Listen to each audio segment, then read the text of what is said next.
여러분, 맛보알라라는 말은 쉽게 풀어서 얘기하면 경험하라는 얘기입니다. 경험하지 않으면 믿음이 될 수 없다. 노트에 써놓으세요. 경험하지 않으면 믿음이 될 수는 없다. 맛이라는 것은 사람이 겪을 수 있는 가장 예민한 감각 중에 하나잖아요. 그래서 하나님을 어서 이렇게 전해 들어서 대충 듣지 말고 실제로 따라합시다. 내가 맛보고 씹고 먹어서 알아라. 그것이 이 말씀의 의미입니다.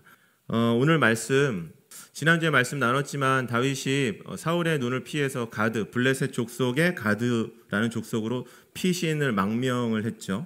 여러분, 블레셋은 5개 부족의 연합체라고 우리가 배웠습니다. 그래서 블레셋은 나라가 아니라 5개 부족이 하나의 어떤 목적, 공동의 목적을 가지고 모인 연합체라는 말씀 우리가 또 배웠었는데, 그 중에 하나 가드라는 지역으로 다윗이 도망치게 됐죠. 거기서 도망쳐서 잘 살아가는 것 같았는데 오늘 29장 말씀에 보면 전쟁이 일어나게 됩니다. 이스라엘과 전쟁이 일어나게 되죠. 여기서 제일 난처한 사람, 당황스러운 사람은 바로 다윗이었습니다. 왜냐하면 가드 족속의 왕 아기스가 그 전쟁에서 장수로 다윗을 불렀다는 거죠. 쉽게 풀어서 얘기하면 여러분 이런 겁니다. 이스라엘 왕으로 부르심을 받은 다윗, 이스라엘의 왕으로 사람들이 아까 우리가 읽었었던 본문 말씀처럼 노래했었던 그 다윗이 그 이스라엘을 상대해서 싸워야 되는 그런 일들이 생겨나기 시작했다는 거죠. 싸우자니 싸울 수 없고 안 싸우자니 블레셋 사람들의 신임을 빼앗겨서 이제 도망자에서 겨우 안정적으로 살아가기 시작했는데 블레셋의 그 요구를 들어주지 않으면 다윗에게 또 큰 어려움이 생기게 되는 진퇴양난이라고 그러죠. 앞으로 가지도 못하고 뒤로 가지도 못하고 아무것도 선택할 수 없는 일들을 겪게 됩니다. 인생을 살아갈 때 가장 힘든 것이 바로 이런 상황인 것 같아요. 선택권이 없을 때 그런 일들이 일어난다는 것을 우리가 또 생각을 해볼 수 있게 돼요.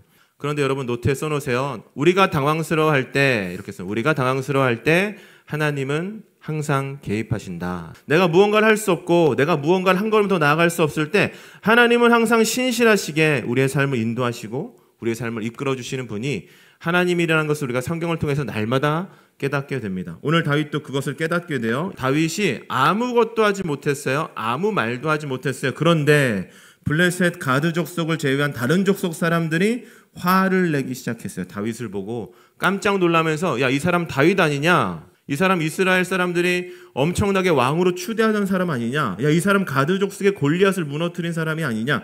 블레셋 사람들이 그렇게 얘기하면서 뭐라고 얘기하냐면 우리가 어떻게 이 다윗하고 같이 전쟁을 하냐라고 얘기를 해요. 이 사람 믿지 못하겠으니까 다윗은 우리와 함께 전쟁할 수 없으니까 다윗을 돌려보내라고 얘기를 합니다.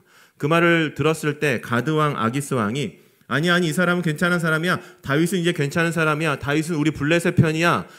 내가 이 다윗을 많이 경험해봤는데 이 다윗은 이제 우리 편이야 라고 얘기를 해도 사람들이 들어먹지 않아요. 그래서 놀랍게도 재밌게도 다윗을 놓고 블레셋 두 가드 족속과 다른 족속들이 싸우기 시작합니다.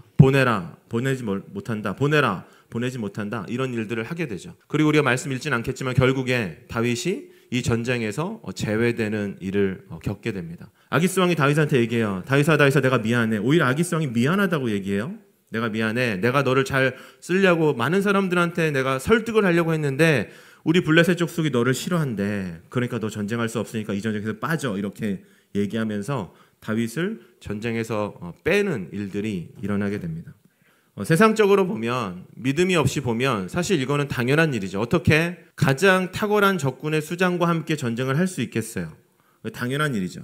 다윗은 아무것도 하지 않았는데 하나님이 그 블레셋 사람들의 마음을 움직이셔서 다윗이 그 전쟁에 참여하지 않게, 다윗이 범죄하지 않게, 다윗이 연약함으로 무너지지 않게 다윗을 보호하셨다라는 것을 우리가 말씀을 통해서 알게 됩니다.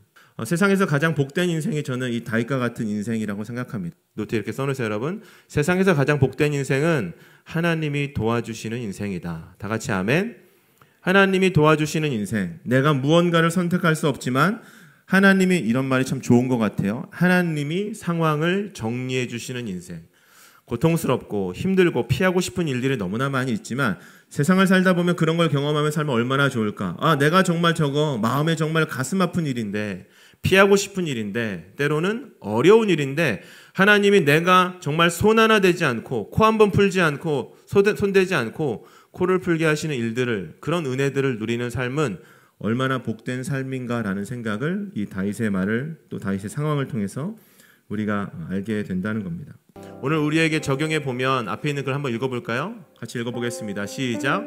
우리의 삶은 믿음이 없이 보면 우연의 연속이지만 믿음의 눈으로 보면 모든 것이 하나님의 섭리이다. 동의하시면 아멘. 가장 복된 인생 읽겠습니다. 시작. 가장 복된 인생은 하나님의 긍휼하심, 하나님께 불쌍히 여김을 받는 인생이다. 다 같이 아멘. 불쌍히 여김을 받는다는 거 되게 사람들이 부정적으로 생각합니다. 여러분, 그런데 세상에서 가장 복된 인생은 하나님이 불쌍히 여겨주시는 인생입니다. 아무것도 못하는구나, 내가 개입해 줄게. 아무것도 못하는구나, 내가 도와줄게. 세상에 가장 복된 인생은 가장 연약한 인생, 사람들이 봤을 때는 아무것도 형편없는 인생이라 하더라도 하나님 보셨을 때 가장 복된 인생은 무엇이냐면 하나님이 불쌍히 여겨주시는 인생입니다. 저와 여러분들이 날마다 오늘도 하나님의 불쌍히 여기심을 받는 그런 복된 인생이 되시기를 예수님의 이름으로 축복합니다. 다 같이 아멘. 이 시간 같이 한번 기도하겠습니다.